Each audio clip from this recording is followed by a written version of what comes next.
YouTube, what it do is Raw CEEZY back in this bitch. Today we about to react to some shit. My nigga yesterday told me, like, made me realize, do you know how much the prison system is making, bro? Every fucking day, every fucking year. Y'all know America and how much prisoners we have. He's breaking it to me like, yo, think about how much rich ass criminals they lock up and shit. Where do you think all that money is going that they had and that they're spending back into the jails, bro? All this money is going right back into the jails. There's niggas that's in prison for life, getting rich in prison, because there's rich niggas in prison, bro, probably 20 times less than what they really should be making, you feel me? It's just crazy, bro. Everything goes back into the prison system, so you can only imagine how much money people who own this shit is really making, you feel me? Today we about to watch the whole breakdown on this shit. Just educate us, nigga. That shit really changed my mind when I realized that we don't really think about prison and shit like that because we on the other side, you feel me? It's just some food for thought. In 2020, it cost more than $447,000 to imprison just one inmate in a New York City jail per year. $447,000. And this is just your run-of-the-mill jail in New York City. Not a maximum security prison where you get sent once you've already been convicted of a crime, where you can't imagine there being a lot more operating expenses. No, but a jail where you go to if you get pulled over for drunk driving or you get caught with some drugs on you and you're awaiting trial. Which, to be fair, does include the infamous Rikers Island jail, the biggest jail complex in America that is very brutal. If you can survive Rikers Island, you can survive anything. That will average out to $447,000 per year. At that rate, you can live in the world's only 7-star hotel in Dubai, the Burj Al Arab, or the Mandarin Oriental overlooking Central Park in Manhattan, or the La Reserve in Paris if that's more of your style. But in an NYC jail, you're gonna have a much better time. This $447,000 price tag is up from the $334,000 it was in 2019, while at the same time jail population went down and violence went up around the same amount.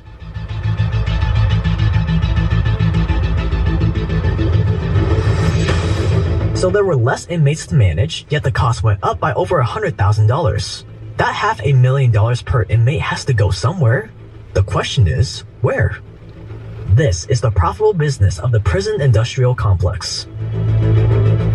So you can generally see where this is going, bro. These niggas are making crazy profit off of prison system alone, bro. Like, and they're only trying to profit more. Like, around the world, there are over 10 million people held in prison, with the leader of the prison industrial complex being none other than the United States. Yes, the land of the free, home of the brave has not only the highest number of prisoners, but also has the most prisoners per capita. The US shares the stage right above El Salvador, Turkmenistan, and Thailand in per capita terms. In terms of just the raw number of prisoners, the US has around 2.1 million people incarcerated, followed by China at 1.7 million, Brazil at 800,000, Russia at 500,000, and India at around 470,000. But these numbers can be deceiving. See, on paper, China has only 400,000 less prisoners than the US, a pretty small margin. But China is also pretty well known for releasing false data to the world since their government has total control over their numbers. China has also been rounding up a Muslim minority that lives in their borders called Uyghurs, and throwing them into prison camps, labor camps. But instead of labeling them as prison labor camps, they refer to them as vocational, educational, and training centers. 这个地方你觉得这监狱有画画的监狱吗？我不知道你说的监狱是什么样的监狱，这我们这儿确确实实就是一个培训中心。 Some estimates put the number of Uyghurs locked up in these training centers at 1 million. And I highly doubt this 1 million or whatever the real number is of vocational trainees are included in their prisoner statistics. And if that's the case, China could easily overtake the US for the most humans imprisoned. Definitely doesn't take away from the US's giant prison population, but still important to keep in mind. But why? What's the point of having all these people held in captivity that you have to feed, manage, and somewhat provide for? Simple. It's pretty profitable for almost all the parties involved. And at least in the US's case, this business, this pipeline if you want to call it that, starts at the street level.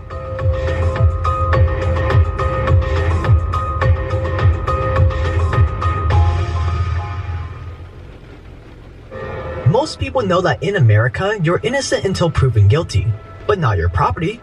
Yes, in America, police can take your property without ever arresting you or charging you with a crime. carrying too much cash. See, this is where the fucking profit comes in, bruh. These niggas can seize any of your shit and just use it. Police can accuse you of selling drugs or laundering money and seize it. No Seize conviction. it without ever taking you to court. And police departments around the country have discovered this is a really good way to raise money. As long as they can claim that they suspect your house, your car, your jewelry, your cash might be connected to a crime, they can come and take it. They know better? Under asset forfeiture, the government doesn't need anything but suspicion to seize your property and keep it for themselves. Police then get to keep the toys they like, auction off the rest, and use the money for whatever they want. Salaries, equipment, trips, whatever. When the police seize things, they get to keep the money. They can use it for salaries, they can use it for trips. One police department used the money to buy a margarita machine, but I gather that most of the time they're using it for police equipment. As one police chief put it, it's kind of like pennies from heaven, you know, it gets you a toy or something that you need, is the way we typically look at it. There's some limitations on it, you know, it's actually, there's not really on the forfeiture stuff. And the great part, since this is a civil case, not a criminal case, the court doesn't have to provide the person you took from with a lawyer if they can't afford one. So they have to fight it themselves, pay their own fees, prove that their property is innocent after it's been taken away. So most of the time, they just end up giving up. Under asset forfeiture, law enforcement can seize your property without arresting you, charging you, or convicting you of a crime. The guy whose stuff is taken, he can fight in court to get it back. He has to prove that it's legally there, and that can cost him $10,000 or $100,000 in legal fees. Most people just give up and lose their stuff. It's your property that gets charged, and you must prove that it isn't guilty. And with this incentive of asset forfeiture in place, police departments have gotten very clever with it. You could seize a car full of drugs, or you can let the drug dealer sell the drugs and seize a car full of money. So which sides of the highways do you think police set stings up on? They set up stings on the side of the highways where they know the drug dealers are leaving town with cars full of money, not the sides where the drug dealers are coming into town with cars full of drugs. And it's gotten so profitable. This is why the war on drugs was a fucking business, bro. They're not fighting to get the drugs off. They want the money that the drugs is making. The untaxed money, bro, that you're making off your drugs, that's what they want in their pocket, nigga. It's not they want the drugs to stop. Oh, nigga, they're doing the drugs themselves. But by 2014, law enforcement putting the took more drugs stuff in from there, people nigga, than actual burglars. Waiting for you to profit. You know, Congress gave asset forfeiture to the government to prosecute the war on drugs. And this has turned into a massive revenue stream. And after 40 years of a war on drugs, we still have drugs and drug dealers. You know, the only thing we've really forfeited is their rights to property and to liberty. All this happens without requiring an arrest, which brings us to the next step in the pipeline, the actual prisons and jails.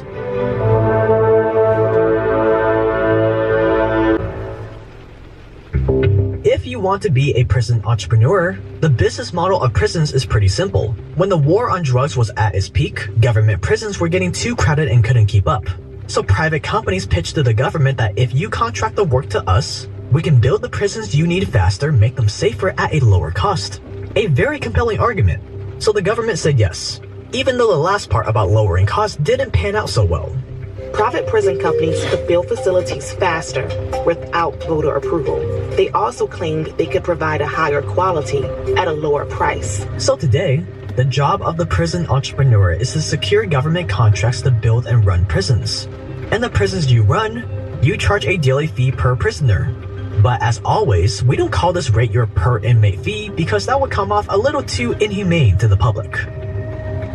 So like all questionable things, you obfuscate it with obscure terminology like per diem or man days, which is just a fancy name for what you charge per prisoner per day. So if you want to make more money, all you have to do is either increase the price each prisoner pays per day, lower your operating costs, or increase the number of customers in your facilities. But in reality, private prisons only make up around 8% of the industry, which is not a lot. So why do public prisons and jails like the ones in New York City still cost so much? Simple. It's the same reason why San Francisco spent $16 million to set up 262 tents for homeless people.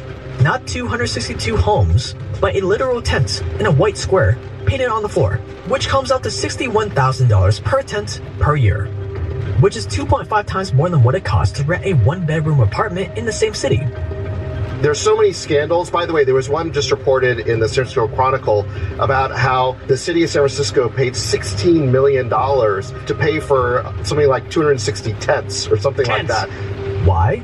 Because someone's got to provide the city with tents at inflated prices. Someone's got to paint the squares on the floor at inflated prices. Because why not? The government's paying. They're not going to blink an eye at an extra few $1,000s. It's not their money. And it makes them look good that they're caring for homeless people.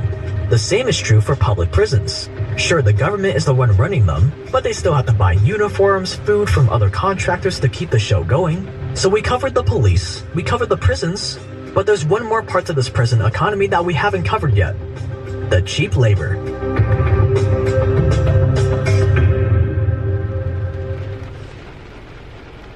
Let's say you're running a company that needs some simple manual labor. Maybe that's sewing, cleaning, or manufacturing jobs. On one hand, you could hire a normal free citizen, but then you have to pay them at market wages, maybe offer benefits, 401ks, deal with labor unions. It's just a pain. On the other hand, some of these jobs can be outsourced to cheaper countries. But now you have the added layer of complexity of dealing with shipping and all those logistics. It's also a pain. Enter prison labor. They're domestic, you pay them pennies on the dollar, and they can't complain. Now, I am not saying that if I needed workers like these, I would choose this latter option, but it's definitely compelling. And this is another huge incentive to keep this train going. 10 million people incarcerated around the world is one heck of a workforce. Most prisoners in the US work these basic jobs. Same thing with the trainees in China's labor camps. And this is what happens when all these different parties come together. Police, prosecutors, public prisons, private prisons, government contractors, companies that hire prison labor. But to be fair, some prisons are a lot better than others in how much they cost and how they treat their inmates. Like this private prison CNBC covered that charges only $51 per prisoner per day and looks pretty decent, at least what they showed on camera. And there are a lot of prisoners that I would be happy to continue paying a reasonable amount to keep them behind bars. But $447,000 per inmate per year in NYC? In what world does that make sense? A lot of people blame private prisons because they're an easy targets. But again, they only manage 8% of the inmates in America. If you ban private prisons, the exact same problems would just move back into the public prisons. So what about taking a look at the legal system that makes this mass incarceration possible? Or the 300,000 plus federal crimes that are on the books? Or the fact that 98% of those federal crimes aren't even written by elected officials? 300,000 plus. That's just federal. It's way, way too big. Part of that is because we don't take any old or outmoded laws off the book. That's not how it works in practice. At the federal level, 98% of criminal laws are not passed by elected representatives. And when you give the government this kind of power, they're going to exercise it at some point. People commit crimes all the time without knowing it because it's impossible to know what sort of behavior is criminal. When they get labeled as criminals, that stays with them through their whole life. So I will leave you with this. There is no way to rule innocent men. The only power any government has is the power to crack down on criminals. Well, when there are enough criminals, one makes them. One declares so many things to be a crime that it becomes impossible for men to live without breaking laws. Who wants a nation of law-abiding citizens? What's there in that for anyone? But just pass the kind of laws that can neither be observed, nor enforced, nor objectively interpreted, and you create a nation of lawbreakers. And then you cash in on guilt. Bro, that's crazy though. I don't have a problem with them locking niggas up and shit, cause there gotta be some prison system in play, you feel me? But there's a lot of niggas falsely accused, locked up for random shit. There's niggas in there that have been locked up since the fucking 60s, 70s, bro, probably. You feel me? It's a business, you feel me? This world is not fair, first of all. Like, niggas in power are not gonna do shit for your benefit, bro. You have no power, bro. You have no capital. This is a capitalistic society, bro. If you ain't making everybody else money, nigga, they gonna give you the short end of the fucking stick. That's how America is, bro. But we can't complain about shit we can't control, you feel me? So you know how that go, man. Rock CEEZY, get in the comments, man. Spit some Snapple facts if you got some, nigga. Let us know some facts, bro, because we like facts on this channel. That's why it's a raw channel. Feel me? But we out. I think I'm out of space. Yeah, I'm stuck up in my way.